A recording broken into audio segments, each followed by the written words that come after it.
the best Sanchez mga idol. At itong si Pilipos nito ang buwan nagsalita na patungkol kay Cuadras Casimero sa kanyang lakas mga idol. Ika nga itong si Sanchez mga idol. Hindi niya inakala na ganun daw kalakas itong ating pambato na si Angas ng Pinas, Cuadro Alas General Casimero.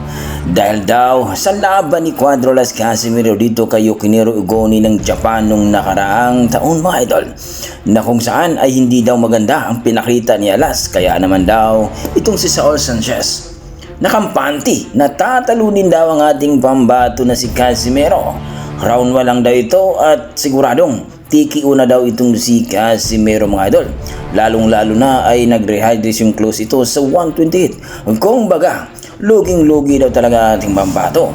Ika nga ipapako daw itong si Casimero ni Saul the best Sanchez. Lip hook lang daw ay sigurado taob na daw itong si Casimero. At dito nga mga idol, sa laban ni Casimero at ni Saul Sanchez mga idol, nakita natin na kabaliktaran ang nangyari, na kung saan mga idol, isang round lang itong si Sanchez mga idol, na kumbaga akala niya na mahina daw itong si Casimero at napagtanto na grabe daw na lakas itong si Alas. Ang Angas ng Pinas hindi daw basta-basta, para daw natamaan siya ng maso mga idol, at naibaba pa ang kanyang kamay nung natamaan ng straight.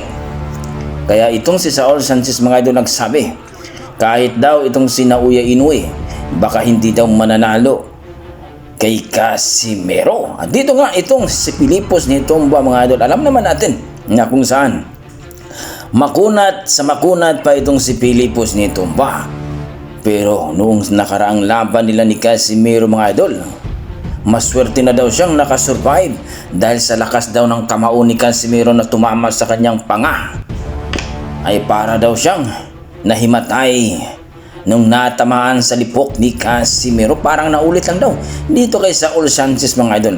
Kaya itong si Pilipos malaki ang respeto kay Cuadro Alas Casimero, na kung saan mga idol, ika nga kakaiba daw itong si Casimero dahil di kalibre daw talaga ito. At hindi nga daw dito mapakampante itong si Naoya Inoue kung sakali sila ang maglaban ni Casimero, kung mega fight daw ito mga idol.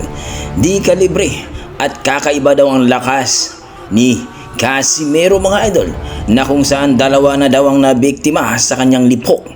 Ika nga dito etong si Pilipos ni Tomba, at ang pangalawa ay itong si Saul the best Sanchez, na kung saan mga idol nangisay talaga nang natamaan sa kanyang lipok. At dito nga mga idol, nag-iingay din itong si Pilipos ni Tomba na gusto daw niya ang kalabanin ng ating isa sa ating pambato sa WBO rank number 2 na si Carl James Martin mga idol.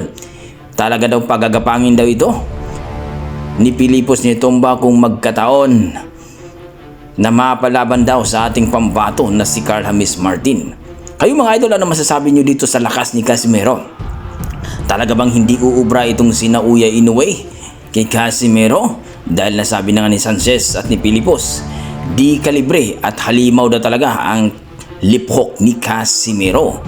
Kung sakali mga idol maglaban ito, si Naoya Inoue at si Casimero, sino kaya ang gagapang dito mga idol? Sa edad ng 35, itong si Casimero ngayon, at itong si Naoya Inoue ay nasa mga 31 mga idol. I-komento mo na sa baba mga idol kung ano ang iyong opinion sa ating video. Hanggang dito lang ako mga idol, maraming salamat.